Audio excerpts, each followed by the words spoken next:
Fala galera, tudo bem? Quinta-feira de Europa League, 4 jogos no mesmo horário, que é sempre um drama para quem quer ver detalhadamente cada um deles. Eu foquei em Arsenal e Slavia Praga, então vou fazer o vídeo sobre esse, de repente vendo os outros jogos. Eu fiquei um pouco de olho também no jogo da Roma, né, na partida entre Roma e Ajax, mas tem os outros jogos ainda para assistir, de repente ainda gravo outro vídeo para postar nessa sexta-feira, mas por que nem Slavia Praga e Arsenal, Arsenal e Slavia Praga? Porque para mim o Slavia Praga é uma das sensações dessa Europa League, é um dos times mais interessantes, o trabalho do Indris Tripsovski não é uma novidade, eu cheguei a falar sobre ele, inclusive, quando o Slavia Praga fez uma boa fase de grupos dentro da Liga dos Campeões, e nessa temporada deixou o Rangers pelo caminho, tinha eliminado o Leicester também, então é uma temporada de respeito, além do desempenho nacional, em âmbito nacional, no Campeonato Tcheco. Mas, apesar dessa expectativa muito voltada ao Slavia Praga especificamente, evidentemente sabendo que o Arsenal é quem carrega o favoritismo dentro do confronto, a minha expectativa era muito ver de que forma se daria esse duelo, de uma marcação muitas vezes muito agressiva, de uma tentativa de pressão que faz o time do Slavia Praga, usando muito esse lado físico, de variações táticas para pressionar o adversário, contra o Arsenal do Arteta, que embora seja extremamente irregular, nada confiável, é um time que tem também estruturas para elaborar sua saída de bola, tentar gerar vantagem a partir disso. E acabou sendo um jogo que teve momentos muito diferentes, né? E no todo, assim, a avaliação que dá para fazer depois do fim do jogo é que o Arsenal perdeu uma enorme oportunidade de encaminhar a classificação. O 1-0 já seria pouco pelo volume de chances claras que o Arsenal tinha produzido. E ainda tomar o gol de empate no finalzinho, o gol do Holes empatando já no finalzinho, acabou transformando o resultado em algo desastroso para o Arsenal e que deixa o Slavia Praga muito vivo, apesar de ter sido uma versão extremamente vulnerável. Então, muito longe do que o Slavia Praga mostrou em outros jogos, nas últimas temporadas. Eu esperava bem mais, principalmente da metade do primeiro tempo para frente. O Arsenal foi amplamente superior, criou chances claras, e aí tá o ponto-chave, né, o crucial aqui, que é o Arsenal não ter aproveitado as chances que teve. Foram várias chances claras. E para mim um dos personagens mais interessantes do jogo é o Lacazette, porque ele tem, sim, algumas das chances mais claras. Ele sai de frente pro gol naquela jogada no segundo tempo e acerta o travessão num chute ali que a finalização beirou a perfeição, mas era um risco desnecessário para quem estava de frente pro gol. Então a bola quase entra ali na gaveta,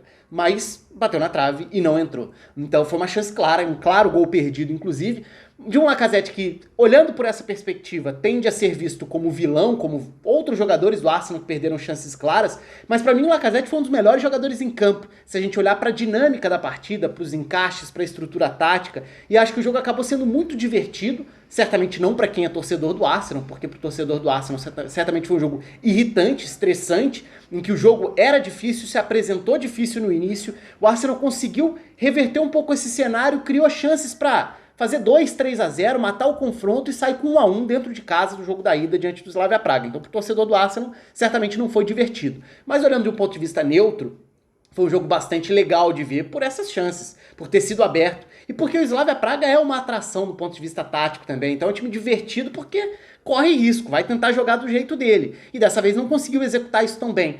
Apesar de nos primeiros 20, 25 minutos ter feito bem a sua estratégia. Aí olhando pro campinho para falar sobre as duas equipes, né, no lado do Arsenal, um 4-2-3-1 com o Smith Rowe à frente dos dois volantes, Partey jogando ao lado do Xhaka, o Willian na ponta esquerda, Saka na ponta direita, com o Lacazette como 9.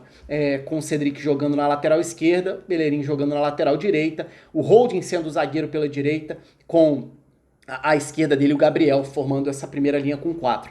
Do lado do Slavia, era um time que tinha desfalques, então, por exemplo, o Holes, que é um volante importante do time, foi puxado para compor a zaga ao lado do Zima, que sofreu muito dentro do jogo, foi um ponto extremamente frágil dentro da partida, sofreu com a movimentação do Lacazette, sofreu com as infiltrações do Saka, que batia de frente com o Boril por esse setor do campo, então o Boril de um lado, Bá do outro, são laterais que são importantes ofensivamente, são importantes não só atacando, mas nesses encaixes mais agressivos de marcação, muitas vezes no campo de ataque. Então o Slavia Praga teve uma postura que não era das mais agressivas para os padrões que a gente já viu. Se olhar, por exemplo, o primeiro tempo do jogo da ida do Slavia Praga contra o Rangers nas oitavas, foi uma pressão absurda, assim, o Rangers não conseguia respirar. Não foi essa a ideia. Talvez até, o Tripchovski olhando para a característica do Arteta, talvez até tenha pensado, talvez não seja o melhor cenário partir para um tudo ou nada numa pressão com todo mundo lá atacando a área, porque isso vai deixar mais espaço e o Arsenal já mostrou qualidade, por exemplo, em duelos entre Arteta e Guardiola, várias vezes isso ficou evidente, o Arsenal tentando trabalhar a bola para romper essa primeira pressão e acelerar. Curiosamente, depois, à medida que o tempo foi passando, o Slavia Praga ficou tão vulnerável quanto poderia ficar como efeito colateral dessa estratégia que acabou não abordando. Mas enfim, num primeiro momento, a estratégia do Slavia Praga foi muito clara, que era colocar os seus dois meias, os seus dois meio-campistas, então Hromada ficava como o primeiro volante, Stantio e Provod como os outros dois meio-campistas, os dois meio-campistas por dentro, né, tendo o Dorley fechando um dos lados, Olainka fechando o outro lado, Simá como a referência na frente. Então era uma espécie de um 4-1-4-1 sem a bola, mas que tinha muito mais agressividade dos meio-campistas centrais do que dos meias abertos. Os meias abertos voltavam e ajudavam, tentavam fechar os corredores para os laterais do Arsenal, que explorou muito mais o lado direito que o lado esquerdo. O lado direito do Arsenal é por onde o jogo se desenvolve bastante dentro da história do primeiro tempo, principalmente. Mas por dentro, a estratégia do Slavia Praga era claramente ter os dois meio-campistas limitando a participação dos dois volantes de distribuição do Arsenal, ou seja, tentando tirar Xhaka e Partey da distribuição. Aliás, Thomas Partey fez um jogo bem abaixo do que se espera, errando muitos passes, inclusive. Mas a ideia do Slavia Praga era claramente essa: pressionar e incomodar não a saída de bola desde a grande área. E isso significava o quê? Campo, tempo e espaço para os zagueiros. O Slavia Praga bloqueou que a bola chegasse com liberdade aos volantes do Arsenal e basicamente falava assim para os zagueiros do Arsenal: vai lá, avança. A bola tá com vocês vão ter tempo e a gente não vai te pressionar. O próprio Simá, que era o jogador mais à frente, ele não necessariamente começava essa pressão. Ele muitas vezes voltava para tentar limitar, por exemplo, cercar, tirar uma opção de passe para o Xhaka, até para liberar um dos dois meio-campistas para uma sobra no meio-campo. Então, esses três jogadores por dentro do Slavia Praga estavam muito preocupados com os volantes, não necessariamente com os zagueiros. Então, na primeira meia hora de jogo, os primeiros 20, 25 minutos de jogo, quando o Slavia Praga tem o domínio, esse domínio se dá muito por essa marcação que não era a mais agressiva na pressão, embora fosse adiantada, mas ela era muito mais no sentido de tirar opções de passes para os dois zagueiros. Ok, Gabriel e Holding, a bola tá com vocês vão fazer o quê? Tem um lance no primeiro tempo em que o Holding consegue achar um passe muito bom para o Saka se projetar pela ponta direita. Foi quando um dos zagueiros conseguiu gerar um avanço de uma forma mais direta. E aí a importância da saída de bola com os zagueiros, né? Dos passes que quebram linhas, dos passes de armadores que estão cada vez mais recuados no campo de futebol. Isso é cada vez mais nítido no futebol no mais alto nível. Fora isso, o Arsenal tinha dificuldades. E aí começam a aparecer para mim os dois grandes personagens no plano tático, que foram Saka e Lacazette. Saka se movimentando para sair da meia direita, recuar, receber, buscar um passe para tentar, por exemplo, os volantes do Arsenal estão bloqueados, então de repente se o Saka recuar e der uma opção de passe para o Holding, por exemplo, já que o jogo se concentrava muito pelo lado direito da saída do Arsenal, se o Saka puder receber nesse deslocamento, tentando arrastar o Boril de posição, mas ele volta, ele vai chegar primeiro na bola. Se ele é acionado, de repente a bola vai chegar até ele, o que vai atrair a marcação do meio-campista que estava até então cercando ali o Partey ou o Xhaka, e a chance de num passe de primeira ele acionar esse terceiro elemento. Ele conseguir fazer a bola chegar a um dos meio-campistas do Arsenal. Quem sabe, agora vendo o jogo de frente e não mais pressionado, de costas para o marcador, recebendo perto da própria área. Então, os primeiros avanços do Arsenal já foram com o Saka. E seriam depois também. E seriam de diferentes formas. Ou nesse trabalho de recuar para ser opção, ou atacando os espaços. E o atacar os espaços virava uma consequência muito importante dessa agilidade do Saka, dessa vantagem que ele gerou e levou em cima do Boril, que é uma peça importante na ala direita, na lateral direita do time do Slavia Praga, mas também como complemento ao que fazia o Lacazette. Então, como eu falei, assim, o Lacazette foi o cara que perdeu chances claras? Foi. É um jogador que poderia ter encaminhado a classificação do Arsenal se tivesse aproveitado as chances? Sim, dá pra olhar dessa forma. Mas a atuação do Lacazette como pivô, como 9 que se desloca e abre espaços foi muito boa. E o Lacazette fez isso o tempo inteiro, sendo esse jogador que, num jogo em que as opções de passe estavam cercadas, que a marcação estava encaixada e que o Slavia Praga tinha uma estratégia muito específica, quem mais quebrou isso, além do Saka, foi o Lacazette trazendo o Zima. Então ele fazia esse movimento de sair da referência e voltar, virar um meia a mais, algo que a gente já viu várias vezes ele fazendo. Ele faz muito bem esse papel do pivô, de dar continuidade às jogadas, de receber pressionado de costas, de girar para cima de um marcador ou de simplesmente sustentar tentar ali um choque, uma trombada, para manter a posse de bola e encontrar um outro passe. E foi assim que ele o tempo inteiro arrastou o Zima para fora de posição. E tirando o zagueiro pela esquerda de posição, o que acontecia? A primeira linha está quebrada. É a chance de alguém entrar em profundidade. Esse alguém da direita para dentro era o Saka. Então os movimentos do Arsenal todos passaram por essa dobradinha Saka e Lacazette.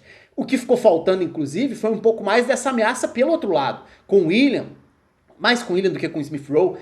Acho até que dentro dessa ideia, dessa função do Lacazette, eu ainda acho que Lacazette e Aubameyang são muito complementares. O Aubameyang, pela infiltração, pela velocidade, por essa ameaça às costas da linha de defesa, ele pode tirar muito proveito da função que o Lacazette faz muito bem, mas não é tão comum assim ver os dois tendo continuidade juntos. Acho que o melhor momento dos dois juntos foi lá atrás, ainda com o Naemery, que eles chegaram a ter um bom momento como dupla de ataque mesmo. E nesse jogo acho que o Aubameyang poderia ter entrado pelo lado, que aconteceria só mais lá na frente, com o Martinelli entrando pelo lado, pro Aubameyang entrar na frente. Mas enfim, acho que era um jogo em que o Arsenal certamente poderia ter castigado mais essa situação, esse cenário que o Slavia Praga adotou. E no segundo tempo, o Slavia Praga muda mais radicalmente também, e aí tem uma mudança tática até interessante, porque o time sai daquele 4-1-4-1 inicial e passa a ter uma espécie de um losango no meio campo. Agora o Olainka é o companheiro de ataque do Simar. Agora, Stantio, Provod são os meias que avançam um pouco mais por ali, porque o Shevchik tinha entrado na volta para o segundo tempo e o Dorley, que começou como meia aberto, virou o primeiro volante. Então nessa espécie de losango da equipe do Slavia Praga no segundo tempo, era o Dorley que ficava mais próximo dos dois zagueiros, liberando de vez os laterais que subiam para pressionar, e o Slavia Praga na volta para o segundo tempo tentou ser mais agressivo, tentou pressionar de fato os dois zagueiros, porque aí tinha os dois atacantes pressionando os dois zagueiros, e aí eram os 4 jogadores de meio campo, pelo menos 2 deles subindo para pressionar os 2 volantes do Arsenal, e assim o Slavia tentava sufocar essa saída do Arsenal. Mas de novo, à medida em que o tempo foi passando, essa vulnerabilidade do Slavia foi ficando mais evidente. A chance clara que o Lacazette tem é até no erro do Dorley, né, que é desarmado ali no centro do campo, no momento em que ele era o último homem, justamente porque os 2 zagueiros estavam abertos à frente dele, e ele, como esse primeiro volante ali, acaba errando e permitindo o campo aberto para o Lacazette atravessar e acabar finalizando no travessão.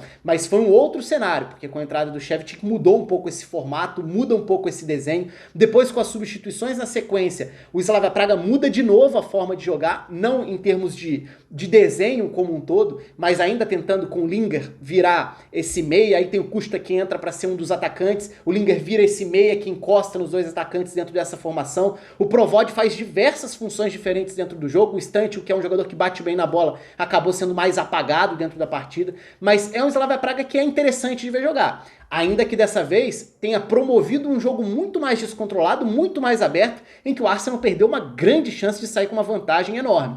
Então eu estou avaliando bastante aqui do ponto de vista da estratégia do Slavia Praga, porque acho que é uma atração dessa Europa League. Mas dessa vez, o ser uma atração não foi necessariamente pelo ponto de vista positivo, não. Porque cedeu muitos espaços, muitas chances que o Arsenal não soube castigar e acabou sendo castigado por isso no finalzinho com 1-1, que não corresponde muito ao que foi o jogo, né? O placar do jogo parecia muito mais encaminhado para uma vitória até maior do que de um gol de diferença para o Arsenal. E agora o confronto está aberto. E o Slavia Praga é um adversário perigoso, é um time legal, embora naturalmente seja um time inferior tecnicamente, inferior em investimento, muito menos badalado, muito menos conhecido, mas é um trabalho, o do Jindřich Trpišovský, que merece destaque já há algum tempo, não só no futebol tcheco, mas nas competições europeias, né? Em Europa League, em Champions também, enfim. Era para mim o jogo mais interessante, acho que foi um jogo muito interessante, mas um jogo que teve o Arsenal tendo dificuldade no início, tomando conta depois, mas não transformando esses espaços, esse ataque em profundidade, esse buraco nas costas da linha de defesa do Slavia Praga em gols. E aí foi o grande pecado do time londrino, do time inglês. Conta aí com os comentários de vocês, a inscrição no canal, a curtida no vídeo, um abraço para todo mundo e até a próxima.